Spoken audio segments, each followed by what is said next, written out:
जीवन की कामना करती हुई समस्त गोपिकाएं लाल जी को खूब बधाइयाँ देती हैं, खूब नाचती हैं।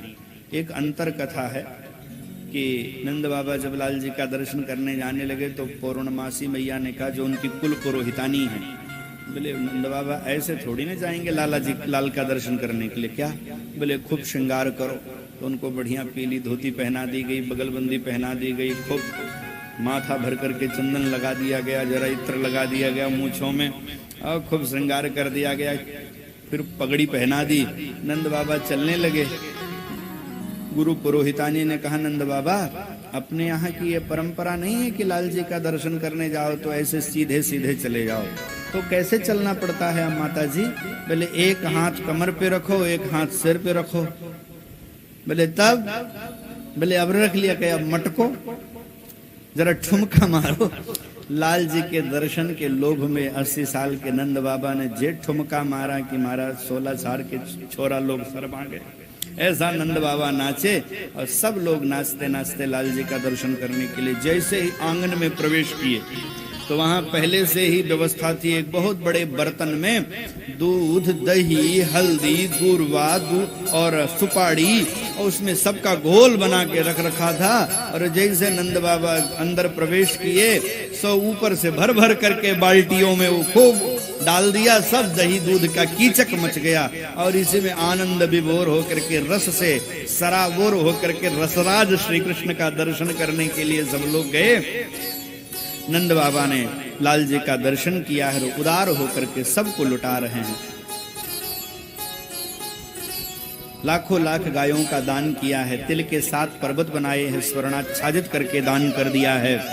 23 तैह कामई रदीन आत्मा यथोचित मपूजयत, यानी जो जो कामना लेकर के जो कोई आया था उसको वही वही दे दिया नंद बाबा ने। कि आज लाल जी के जन्मोत्सव पर इतना लुटा रहे हैं कि ये भी नहीं चिंता है कि कल रसोई कैसे बनेगी, कैसे भोग लगेगा, कैसे लोग पाएंगे। अरे कल की कल देखी जाएगी, आनंद विभोर हो गए। और व्यक्ति को वस्तुतः अंदर से आनंद आता है तो लुटाता है। लुटाता कब है? जब अंदर से आनंद आए। ठहाका मार के हंसो भी और मुट्ठी भी बंद रहे, हो ही नहीं सकता।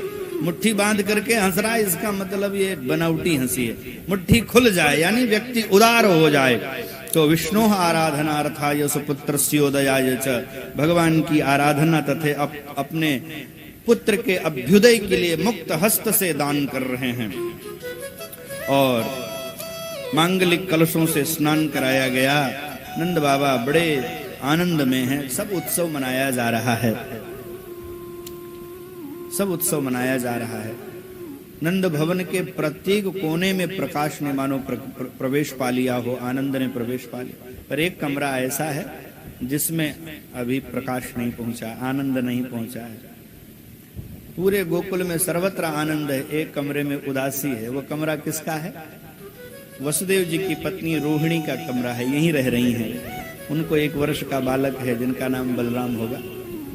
तो नंद बाबा ने कहा आप भी उत्सव में चलिए। तो उन्होंने कहा मेरे पति देव सन्निकट नहीं है, मैं पोषित भर्तृका हूँ, तो मुझे अत्यधिक श्रृंगार करने की मनाही है धर्मशास्त्र में, क्योंकि पति सन्निकट नहीं है, और इसलिए मैं उत्सव में नहीं सम्मिलित हूँ। नंद बाबा ने जब समझाया बुझाया कि घर के घर में उत्सव है, आप चलिए, तब व्यसरत दिव्यवासास्त्र कंठाभरण भूषिता, उन्होंने भी कंठाभरण इत्यादि आभूषण धारण कर लिए और वे भी जो है उत्सव में सम्मिलित हुई।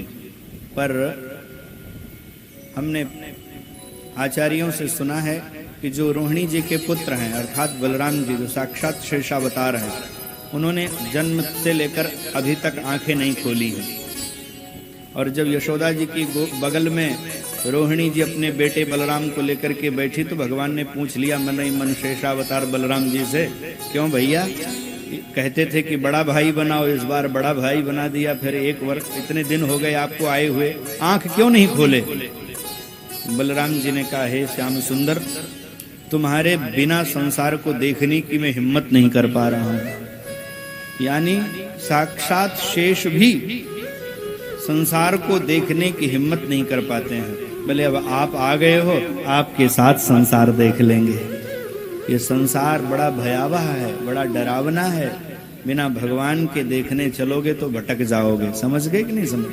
संसार की हवा लग जाएगी तो फिर बिगड़ जाओगे। इसलिए बिना भगवान के संसार को देखने की कभी जरूरत नहीं करनी चाहिए, हिम्मत नहीं करनी चाहिए।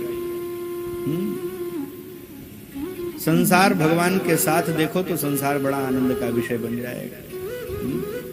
एक बच्चा अपने माँ के साथ मेला देखने के लिए गया, खिलौनों के लिए रो रहा था, पर उसकी माँ बीच में जो है भीड़ खूब बड़ी, हाथ छूट गया, माँ बेटे अलग अलग हो गए। तो कुछ सज्जन उसको खिलौने दिलाने लगे, जो देख रहे थे कि रो रहा है खिलौनों के लिए। और उसने रोते रोते कहा, खिलौने हमें तब अच्छे लगते हैं जब मेरी माँ मेरे साथ होती है, अब खिलौना नहीं चाहिए, अब रो रहा हूँ। बोले किस लिए? अब बोले अब मैं अपनी माँ के लिए रो रहा हूँ। वैसे संसार तभी तक अच्छा है जब तक भगवान साथ में है। बिना भगवान के संसार यह सुखकारी नहीं है।